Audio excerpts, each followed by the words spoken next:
I really wanted to get into this. I was talking to you earlier off camera about the miniatures Warhammer game. Oh, yeah. And a few years ago, they came out with an RTS called Dawn of War. And I was like, oh, cool. I could finally play those Zerg Tyranid guys on and fight their army against those guys on a video game. And I don't have to pay $400 to paint minis. Well, I guess I didn't play it because I heard what happened is you pay for the game. $60 game. Install it, play it. And then if you want to play any other race, you have to pay like another $50. And then another $50. And then and I'm like, wait a minute. Oh, so StarCraft 2? Oh. just to play another like faction, not like a whole other game like an expansion, but just the next chapter in a video game. And I'm like, man, that's just dumb. Yeah, I bought the first StarCraft 2, and when they released the second one, is like, hey, now you can play as the Zerg. I was like, or you could just let me do that from the beginning. yeah, I'm not gonna do this. And I don't even think the Protoss one's coming out now, is it? I haven't heard. Maybe not. After the second You can't one, I play haven't the heard. Protoss in Okay, StarCraft you know 2. what? Blizzard is about as reliable as Valve. I'm just going to say it.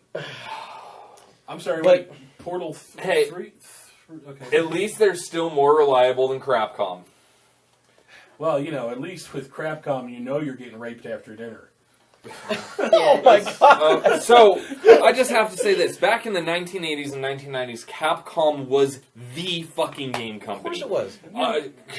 Ghosts and Goblins, Mega Man, Fighter. Street Fighter, Darkstalkers. every good game that came out was like, oh, it's Capcom, this is going to be a good game. And now, it's like, Jesus, Capcom, what the fuck have you done? Devil May Cry. I'm going to say this, and it's going to hurt, but right now, Capcom and LGN, or LJN. Ugh. Uh-huh, yeah. You think I Capcom's said- turning into the shit rainbow? Uh-huh. Dude. I think they're already there, and we just don't know it yet. Dude, Resident Evil 6 was trash. And that was after Resident Evil 5 that was like, hey, let's make it so that you're forced to have co-op with a computer that's not competent enough to actually beat this game.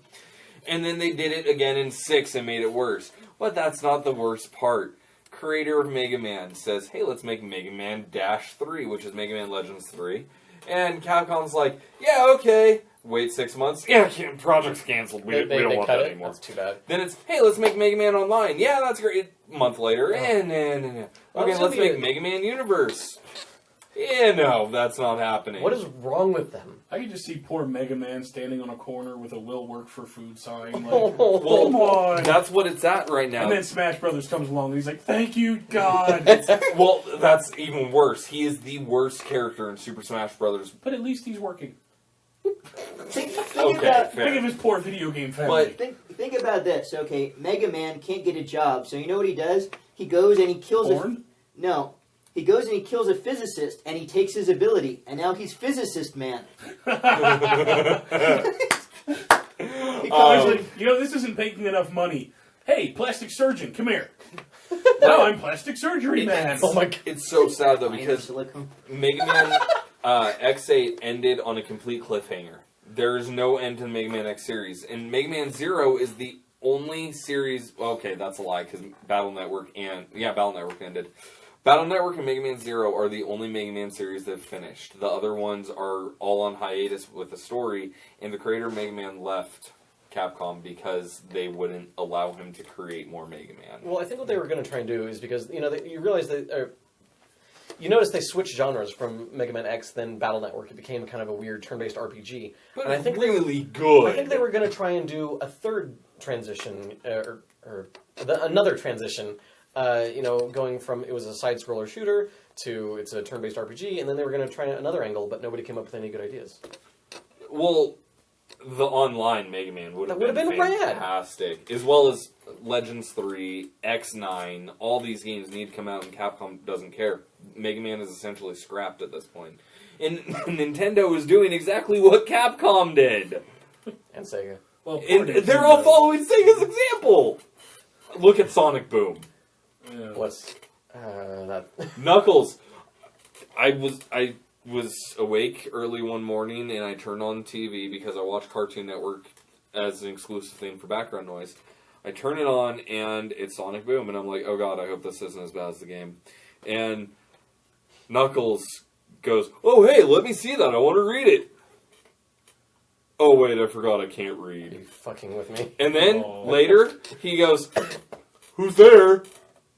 They made him into. And this was after he jumped on the steroids. Because if you look at what he looks like now, Oh, isn't he like? yeah, he's all Yeah. like big and I you mean, know. Knuckles and Sonic used to be the same size. He actually has not just gotten muscles; he's grown 1.5 feet. Yeah. And he's not the cool like fly-y beat shit up dude. He's like, So dude. Sonic and Knuckles He's like don't have Biff? the Goku Vegeta thing going on anymore. No, now it's like Sonic's just the normal guy. Like, to be fair, in Sonic Boom, Knuckles runs faster than Sonic. Which is just But not only is Sonic just like the normal everyday dude, but he's like the leader of the group now, and Amy's just his dumb girlfriend, and Tails is just the little nerdy guy off on the side, and Knuckles is, I'm dumb with the muscle. so Yeah. they turned Sonic the Hedgehog into a sitcom.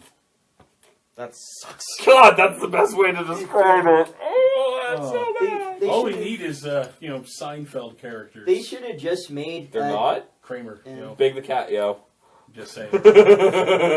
They should have just made like Tails like the quirky gay neighbor. Hey, Sonic. I mean, like he was in Sonic 2. Oh, I love Sonic too, because if you had a friend, we have a... He's on both cameras. Um, down kid. So do a so, picture-in-picture for that shot. if... When the tail goes over the.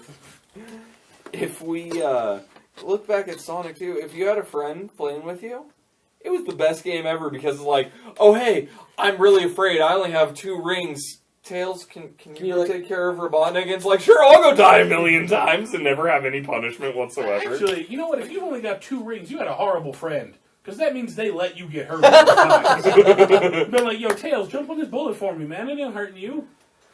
The only levels that I can't get past in any Sonic game except for like Sonic Adventure is the fucking water levels. Oh, the water levels are. Oh. Why are there water? But Yeah, that's in every Sonic. game. Water yeah, levels I are hate just... water levels in every side-scrolling game, and they're in every side-scrolling game, Hey, like you remember practically. when we were talking about the porno parodies and I mentioned that Princess Peach video game? Yeah. Water level.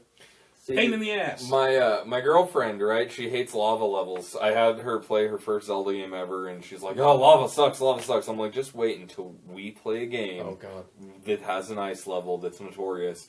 And she's playing Ocarina of Time right now, and I'm just waiting for the water Oh, temple. water temple. Oh, That's all I'm not waiting cool. for. I can never remember how to beat that damn ice temple in Link to the Past. It always confuses the shit out of me. You actually have to go get the fire The rod. rod, the Which- block. Isn't even in a dungeon. You actually have to go explore and find it. off to the side Which is somewhere. why I like it better than any Zelda after it, because, so, from Zelda to Zelda 2, you went from over-the-head perspective and great exploration to absolute shit. Side-scrolling. And they said, this is a terrible idea, let's never do this again. Yeah. Went back to Link to the Past, and it progressed. It had a lot of new things that weren't in the first game. It had 2 different worlds. It had traveling between the worlds. It had a lot of new items. Link's Awakening did a lot of the same things. It had a lot of new items, a lot of different shit. And then you go to And then the Ocarina, and it has some new items, and it changes things. It has new shit. And then you go to Wind Waker, and it's like, this is... Too much new shit. Too much new Well, shit. it's not even that. They replaced all the new shit with sailing around the thing doing nonsense tasks. Then you go to Twilight Princess, and the only new thing is, oh, hey, I transform into a wolf now. Oh, wait, Majora's Mask already did this. And it did it better because, again, new shit, new items, new everything. And then there's Phantom Hourglass, Spirit Tracks, all these other things, and it's just the same game as Ocarina of Time, repeated again and again and again and again. It's a really predictable formula. It's like, what do I need to defeat the boss? Oh, wait, what was that treasure I found 5 minutes ago? Oh, yeah, that's the right one. It's a little weird when games change, not genres but styles, because if you look back at the original Castlevania games where it was hard controls, kind of not exactly cryptic, but just an interesting difficulty, and then it jumps into kind of it turned into Metroid almost, and those games were incredibly successful. Metroidvania is There you what go. it's its own thing. And all of them are like that now. Well, I'm okay with it because the first Castlevania, from watching some playthroughs, it kind of is. Okay, not the first one. The second one is kind of Metroidish anyway. I'm okay with that. I don't know why they went away from that for Metroid Prime or any of its sequels, because that's what made Super Metroid so much fun. Like, I loved that game. We should really do a playthrough of that game. Interesting, Legend of Zelda 2, because it actually had the Legend of Zelda, like the original Legend of Zelda, where it's like a top view kind of like thing, and then when you went in places, it was a side scroller. Yeah. You remember that? And Link's Awakening did that too, as well as Oracle of Ages and Seasons, I think. But how It's been many a long other time since I've Zelda played games those. had a swastika dungeon? How many? How many others had a swastika It was- dungeon? it Super was- Mario World had one, but it wasn't a dungeon. It was the maze forest map. If you look slightly to the left, it's just a giant swastika. But you know it'd be awesome if, like, in the middle of it was a Hitler head in a robotic body that you had to fight. No, yeah, if that was in a Legend of Wolfenstein. Zelda game, Oh, Wolfenstein. it's like you think you're fighting up to Ganon, and all of a sudden, Robo Hitler, like, wait a minute, I hasn't trained for this. So, when Twilight Princess came out on the Wii, I was excited because, you know, motion control, sword, shield, awesome! And then I started playing it and I realized that it was literally just jack off for 2 hours and Yeah. you have Legend of Zelda on the Wii. That was Because it's not your sword moves like this, like the Yeah. PlayStation Move has. It's your sword moves when you do this. So you're sitting there every fight, you're just doing this Yeah. for 2 I was hours. gonna say, you know, that's the funny thing about the Wii is because everybody thought they were going to be doing this, but you sit there for 3 hours doing this, you know? Speaking of motion Which controls, most players were doing anyway. I mean, now you just have a controller. You're just grabbing your Wii and going for it till you're finished. yeah, speaking of motion controls, Sony did it right. I don't know if you guys have experienced the Kinect, the Move, and the Wii. I have had all three. The Kinect is like, I wear glasses. It can't see my face. This is kind of cool, but it's still not, like, legitimate. Like, when I took my glasses off when I was playing Star Wars, I tried to do, you know, some fun with the saber. It can't do it. I played the Wii, and it's like, cool, these motion controls are kind of nifty, but playing disc golf on it, which is a great sport, if you do this with your disc, which means a lot, because you have to be able to flick it, throw it in different ways, it just doesn't pick up the way it's supposed to. Then the PlayStation Move. I was playing disc golf on that, and it came with it, because PlayStation Sports Champions or whatever. And I immediately noticed when I have the disc, it's like, wow, no matter how I move my hand, it's picking it up in real time. And then they have a sword fighting thing. And I'm like, there's no way this is going to be as legit as it should be. No, you move the shield, it moves the shield with your hand. You move the sword like this, you're doing this. That's It's rad. really cool. And the reason why is Sony actually uses motion capture technology for their PlayStation Eye in the PlayStation 3 and 4, and all the Move accessories are compatible with the PlayStation 4 as well, so it's just like, So they awesome. so they write script for predicted movements they think players are going to use, and then put it into the. no, they just take motion capture technology for movies and they put it into their software, so that way the little ball that's on the PlayStation Move controller, that's an actual motion sensing ball, and it No captures that, so it all does it based on that. It's really cool. And you don't have to put on your tennis ball suit before you play. No, but if you did, it might make it that much better. Especially if you're playing that Mortal Kombat game Yeah. with mocap. You have to be Oh, mocap God. to play mocap. So When you die in the game, you die for real. oh my God. Uh, So Yeah, dude. when Mortal Kombat 1 came out on for a console, First it was on- censored game ever. that's where I'm going. Is they had this oh god, I can't remember the name of it now. They had this device, this add-on you could buy for your Sega Genesis. So what you do is you plug it in like a controller, but it was a ring that you would stand in, I and it would remember like that thing. it would yeah. like register some of your moves. And the advertisement was always, you know, doing the Johnny Cage shadow kick, and then it showed it doing it on screen. And I never knew anyone that had it, and I could never talk to anybody to see if it worked. It's right up there with the Sega Channel, man. Well, as far as crazy peripherals that no one ever fucking had. It was like, yeah, okay, I've got my Sega cartridge with a cable wire. You plug it into the cable box and stick it in your Sega, and you can play video games through it. It's kind of like GameFly. It's almost like Steam, but it was, you know, Genesis games. PlayStation Now is a perfect example of what it is. What is that? It's a streaming service on the PlayStation 3 and all of their systems soon, as well as they're getting a little USB stick so you can plug it into a TV. Connects to a PlayStation 3 controller, and it's going to have PlayStation 2, PlayStation 3 games on it, playable on any system. Rad. Well, that sounds like fun. They just announced their subscription fees. It's like $20 a month, but you literally have 200 games available that can stream to anything you own. It's Yeah. like, you have a PS Vita? Cool, PlayStation Now. It's really cool. Who has a PlayStation Vita? The cat is eating my hand. I've got a cat wrapped around my hand and he's biting my fingers right now. Dude, really? We're on the air. How about useless peripherals, though? Remember the... What about the Virtual Boy? Yeah, exactly. That's exactly what I No, was going that with. doesn't count because that was an entire useless system. I am the owner of a working Virtual Boy. There are So 800,000 in proud. existence. There's 800,000 in existence.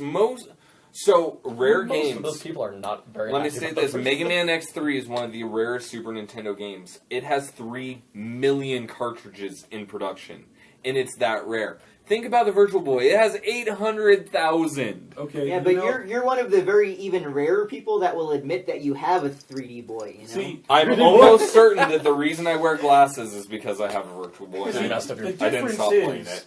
you know, those games are rare because everyone wants one and only so many have them. The Virtual Boy are rare because they were in the landfill next to the ET games. Yeah. Pretty much. Have you heard about this ongoing? I think still to this day, group of people that are trying to seek out and destroy every copy of Shaq Fu. And I own a copy of Shaq You should give it to Fu. these Well, people so they can destroy No, it. I Know should where keep to it because find once you. it's destroyed, I'll have Now- the only copy of Shaq Fu. Well, except now you're admitting it on camera, and if somebody, manages to trace this back, They're going to come looking for us. And I might throw you under the bus. A little bit. they'll get some... Such a terrible game. But Yeah. they're thinking about, making a second one. Well, they they have got some that sort of Kickstarter. Kickstarter. Yeah. To make a Shaq Fu 2. To be fair, there are games that are worse than Shaq Fu. I didn't Yes. mind Shaq Fu. It actually wasn't that bad of a fighting basketball game. Like Desert Bus. I remember seeing... Oh, Desert Bus, the Where you Penn could- and Teller game. Yeah. I remember seeing a cracked video about all these different fucked up Kickstarters, and some of them were like, I want to invent this thing or I want to design this kind of thing, and none of them had any money. And the last thing he said was, Shaq Fu 2, man, let's see how many zeros are on that. Holy shit, they got their money. Wow. I mean, I don't think it's going anywhere because where the fuck could it possibly Shaq Fu go? too. Good lord. Yeah. But yeah. Yeah, there are some really, really bad games out there. A lot of them for the Virtual Boy. Yeah. Well, to be fair, those were just really generic games. One of the worst games that I can think of off the top of my head is a DOS-based game. Oh god, that's old. Wait, okay. Wait, can we stop for a minute and explain to the rest of the audience what a DOS base is? Oh, Because okay. some of us, we all know it.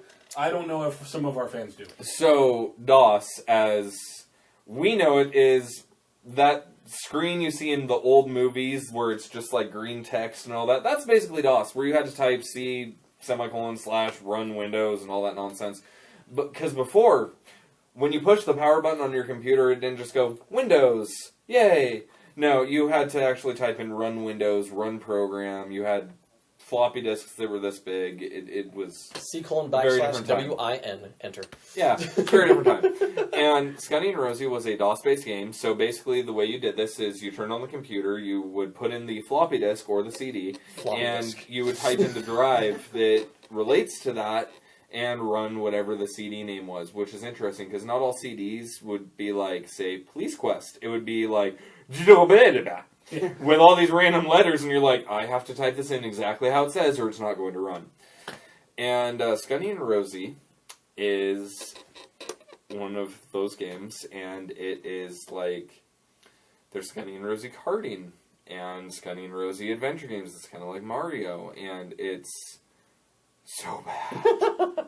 We have to look this up. I might have the disc. I at might my make house you for a play girl. this on one No, of our I'm- on our channel. I refuse. I will not do it. You know those subscriptions you have that you're so happy with? Yeah, you're probably going to lose most of them if you haven't played that game. Like all 7 of them. Is it that bad? Have you played Scunny and Rosie? No. Oh, I've played plenty of those typey DOS adventure games, and I hate them all. Because there's no pretty pictures. King's Quest were great games, and Although I did play a version of Doom. Oh god! So back in the late '90s, Chex cereal was trying to become all fancy and cool, and they released a Doom clone you could get in the cereal box. called like Chex Quest. It was so cool. There's like 3 or 4 of those games. You know who else did it? It's because it became a cult classic, and it's better than the original Doom. It's a great game. You know who had another Doom copy was when Coca-Cola made Mr. Pibb. They came out with a Doom clone. It was Pibb Adventure or whatever, where you had to shoot burps at people. The Chex Mix one was so cool though, because you collected like spoons and you shot you threw spoons and there was cereal and like big cereal monsters were running at you and you're just like blowing up the cereal and they're splurting out green slime. Now I want some Chex. I want to play Doom. Now, you know I what's want to awesome? play Doom while eating Chex. I want to play Chex Quest. Imagine your character sitting there eating fucking cereal, punching somebody to death with his other hand at the same time. I just got Doom, Doom 2, Final Doom, all for Steam, and I've been wanting to play them, but I'm like, something's missing. Now I know what it is. It was Chex cereal. I have to go get some Chex cereal and play Doom. God, you know, I'd be willing to play that game. However, we'd have to get it to run, because something else that you people don't know is DOS does not run on any computer in the modern day. After Windows 98, it's been eliminated. So running DOS, especially in Windows 7 and Windows 8, which have 64-bit architectures, is so stupidly hard you probably can't do it. Basically what's happening is you're putting a disc in the computer, and the computer's like, the fuck you expect me to do to this? Yeah. I'm not lowering myself to this. You get me a new game. The computer just basically like, Like, Get this shit out of my face. try to play Warcraft, not World of Warcraft. No. Warcraft. There you one. go. Just try to play it on a Oh, modern my computer. favorite thing. Good luck. Baldur's Gate, the PC games. I remember Love we talked those about fucking the games. hamster. He's so adorable. I love those games. Minsk and Boo and the Boo is the great. characters and the make your own characters. I have On put 7 together, CDs. 7 CDs. Yeah, right. but try and run them on a computer now. Yeah, Ooh. not happening. Luckily, it's on Steam. Or there's another site called GOG.com that does a lot of old games and allows them to be played. That's how I played Populous again after many years, because Populous is awesome. I remember the best thing about Baldur's Gate was the ability to add your own voice clips and sounds to the game. I actually had a Jay and Silent Bob set, so my character would just yell, run the battle like, "Snooch to the motherfucking nooch!" I had an Invader Zim one. That's rad. I was just like, all these little sound clips that I slapped together, and I was like, I'm playing the game as Invader Zim. This is awesome. I remember I used to be able to add my own little voice clips to Worms. Whenever they would like use Worms Armageddon. Worms Armageddon, that was the one. You could add your own sound clips, and so anytime the guy would pull out a shotgun, it'd be like, "Freeze, motherfucker!" Hello. I love Worms Armageddon, just nukes. I actually miss the original sound files for Wolfenstein. Because I got Wolfenstein 3D off of Steam and I was playing it. And I remember when I had it before, all the guards would go, "Gustav!" And then you shoot them and they go, "Freundleben!" But they don't do that in the Steam version. They did not say that. They did. Yeah, I remember that. In the original game, they actually said that when they got shot. Oh, And that was one of the things I thought was so funny. But I went back and played it, a couple days ago, and I'm like, they're not making the right noise. I don't want to play this anymore. It's so strange how games have changed. When I was a kid, I remember renting Doom and playing it for like 10 minutes, and my mom walks into the room and is like, "What the hell?" Rips the cartridge out of the fucking Super Nintendo and is like, Not even pushing "You are the not eject playing button. this, blah, blah, blah." And it's funny now because I worked at GameStop for a while, and kids would come in all the time trying to buy Call of Duty, Grand Theft Auto, Assassin's Creed, Halo. All I'm the ones like, with the M rating, right? yeah, and I'm like, this is not kosher with me. I'm not okay with this. These are kids killing But you know people what the in thing these about games. that is? They see worse on primetime TV. They That's do. the problem. And I don't want to become, like, video games kill people or anything like that, because they don't. It's been proven that They don't. However, parents need to sit down with their kids and explain to them, what you're seeing in this game is not real. This is just a game. This is virtual reality. If you actually go and do any of this in real life, you're going to severely hurt someone, and that's not okay. Yeah. Yeah. You know, the other day I was watching Existence. Have you ever seen that movie? No. Well, Existence, where yeah. there's the alternate reality. Yeah, where you're like, where the guy's like in the virtual game that's in the spoiler alert. Virtual game that, you know. Like, end of the movie. Virtual game, spoiler alert, virtual game. Yeah. And, People are batteries. you're like, Spoiler. you know, Couple more dies. you know, you have to kill people and stuff like that. Well, at one point they're like out of the game, and they're like the world's like still kind of wonky, and this chick's going around like shooting people, and the dude's like, "What are you doing? You can't do this. You're killing people." It's like, no, we're still in the game. It's like, well, what if we're not still in the game? Which they weren't still in the game. Spoiler. But they were in another game. Interesting. It's such It's- a movie. It's kind of like Wreck-It Ralph, but Chicken gun. not Yeah, but Wreck-It Ralph. but it's like the game. It's like you're so immersed in the game where like you're in the game because it's like you plug this thing into your neck and like you're in. That the sounds game. like Gamer. Yeah, kinda. Or the Matrix, somewhere in the middle.